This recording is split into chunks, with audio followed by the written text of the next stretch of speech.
Welcome to today's class. जो chapter मैंने offline पढ़ाया था 7th चैप्टर सेल डिवीज़न, उस चैप्टर के जो एक्सरसाइज है उस एक्सरसाइज को आज हम डिस्कस करेंगे। देखिए, सबसे पहला जो क्वेश्चन है वो है चूज़ करेक्ट ऑप्शन। ये एमसीक्यू है। इसमें जितना भी पोर्शन कंप्लीट हुआ था हमारा क्लासरूम में, उसी के ऊपर जो भी एक्सरसाइज के क्वेश्चंस है वो हम आज कंप्लीट करेंगे। तो इसमें पहला क्वेश्चन ये जो स्क्रीन पर डिस्प्ले हुआ है वो है spindle apparatus is form during which stage of mitosis. Spindle apparatus जो है वो प्रोफेज के वक्त, जब भी प्रोफेज शुरू होती है तो प्रोफेज स्टेज में माइटोसिस के स्पिंडल एपरेटस फॉर्म होते हैं। तो ये जो सी एमसीक्यू है इसका आंसर है A, prophase. Then chromosome number of cell is almost doubled of during. Chromosome number को सेल साइकिल में कब, कौन से स्टेज में डबल होता है? देखिए, एस फेज जो होती है, हमने सेल साइकिल में जो इंटरफेज हमने स्टडी की थी, इंटरफेज में जो एस फेज होती है, एस फेज में क्या होता है, डीएनए सिंथेसाइज होता है या फिर डीएनए रेप्लिकेटेड होते हैं। मतलब क्रोमोसोम जो है, क्रोमोसोम नंबर बढ़ते हैं, क्रोमोसोम सिंथेसाइज होता है, मतलब डीएनए डबल्स होते हैं। द अमाउंट ऑफ डीएनए पर सेल डबल्स, मतलब क्या, क्रोमोसोम डबल्स होते हैं, डबल्ड होते हैं। तो डी का जो आंसर है वो भी क्या है, B, S phase. Next question देखिए, फाइंड इनकरेक्ट स्टेटमेंट। इसमें 4 स्टेटमेंट्स दिए गए हैं, उसमें से जो इनकरेक्ट स्टेटमेंट है, इनकरेक्ट स्टेटमेंट को हमें चॉइस करना है। देखो, सबसे पहला जो स्टेटमेंट है वो है condensation of chromatin material occurs in prophase. Correct है ये statement. Daughter chromatids are formed in anaphase, ये भी करेक्ट है, डॉटर क्रोमेटिड्स एनाफेज में फॉर्म होते हैं।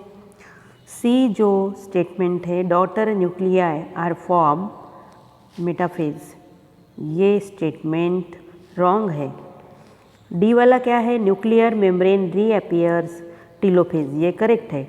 Daughter nuclei are form in metaphase, ये इनकरेक्ट स्टेटमेंट है, क्योंकि डॉटर न्यूक्लियाई जो है वो टीलोफेज में फॉर्म होते हैं, मेटाफेज में नहीं। तो इसका भी आंसर क्या आएगा, C, daughter nuclei are form in metaphase, ये इनकरेक्ट स्टेटमेंट है। इसके बाद ये एक एमसीक्यू है, histone protein are synthesize during. Histone protein S phase में सिंथेसाइज होता है, तो इसका भी आंसर क्या आएगा, B, S phase. Next question है, write the significance of mitosis. Write the significance of mitosis. Mitosis का सिग्निफिकेंस देखिए, माइटोसिस का सिग्निफिकेंस है, टेक्स्ट बुक में दिया है, पेज नंबर 78 पे दिया गया है सिग्निफिकेंस ऑफ माइटोसिस। आप टेक्स्ट बुक पढ़ेंगे तो आपको वो दिखेगा। Significance of mitosis, as mitosis is equational division the chromosome number is maintain constant. ये पहला सिग्निफिकेंस हो गया माइटोसिस का, chromosome number is maintain constant. Mitosis में क्रोमोसोम नंबर ना इंक्रीज होते हैं ना डिक्रीज होते हैं, क्रोमोसोम नंबर कांस्टेंट होते हैं। Next, it ensures equal distribution of the nuclear and cytoplasmic content between daughter cells. Cytoplasmic content का और न्यूक्लियर कंटेंट का डॉटर सेल्स में इक्वल डिस्ट्रीब्यूशन होता है, both quantitatively and qualitatively. Quantitatively and qualitatively मतलब quantity भी सेम होती है और क्वालिटी भी। जैसे एक सेल में समझ लो 46 क्रोमोसोम है, 46 क्रोमोसोम्स है, तो 2 सेल जब बनेगी तो दोनों भी सेल में 46 क्रोमोसोम होंगे, मतलब क्रोमोसोम का जो भी डिस्ट्रीब्यूशन है वो इक्वल है। वैसे ही जो साइटोप्लाज्मिक कंटेंट होते हैं उनका भी डिस्ट्रीब्यूशन क्या होता है, इक्वल होता है। The hereditary material DNA is also equally distributed. DNA का भी इक्वल डिस्ट्रीब्यूशन होता है, दो जो न्यू डॉटर सेल्स बनती है उनमें। It helps in the growth and development of organism. Mitosis का ये बहुत इम्पॉर्टेंट सिग्निफिकेंस है। माइटोसिस ग्रोथ एंड डेवलपमेंट के लिए क्या होता है, ग्रोथ एंड डेवलपमेंट के लिए माइटोसिस होता है ऑर्गेनिज्म में। तो ये हो गया क्वेश्चन।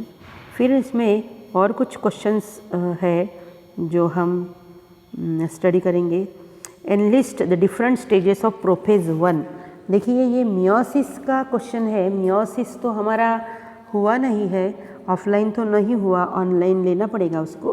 तो जब भी मैं लूँगी तो ये क्वेश्चन, जब मैं मियोसिस समझाऊंगी तो ये क्वेश्चन को हम डिस्कस करेंगे। लेकिन अभी बहुत इजी है ये भी। मियोसिस प्रोफेज 1 मियोसिस की स्टेजेस होती है, मियोसिस 1 की स्टेज है ये प्रोफेज 1। तो प्रोफेज 1 के जो स्टेजेस है वो होते हैं leptotene, zygotene, pachytene, diplotene and diakinesis. तो अभी फ़िलहाल आप रहने दीजिए, ये सिग्निफिकेंस ऑफ माइटोसिस, इसी क्वेश्चन को आप प्रिपेयर कर लीजिए। नेक्स्ट है draw label diagram and write explanation. With the help of suitable diagram describe cell cycle. Cell cycle की डायग्राम आपको ड्रॉ करना है और सेल साइकिल शॉर्ट में डिस्क्राइब करना है। सेल साइकिल को डिस्क्राइब जब करेंगे आप तो सेल साइकिल में 2 फेजेस आती है। तो 2 फेजेस कौन सी है, इंटरफेज एंड एम फेज। तो इंटरफेज में G1 phase, S phase and G2 phase and M phase में, एम फेज को बोलते हैं हम डिवीजन फेज, है ना। एम फेज में माइटोसिस हो सकता है या फिर मियोसिस हो सकता है। इसको शॉर्ट में डिस्क्राइब करना है। लेकिन डायग्राम जो है, डायग्राम सेल साइकिल की डायग्राम जो बुक में दी है, मैंने भी नोट्स में आपको निकाल के दी थी, वो डायग्राम आपको बनानी है।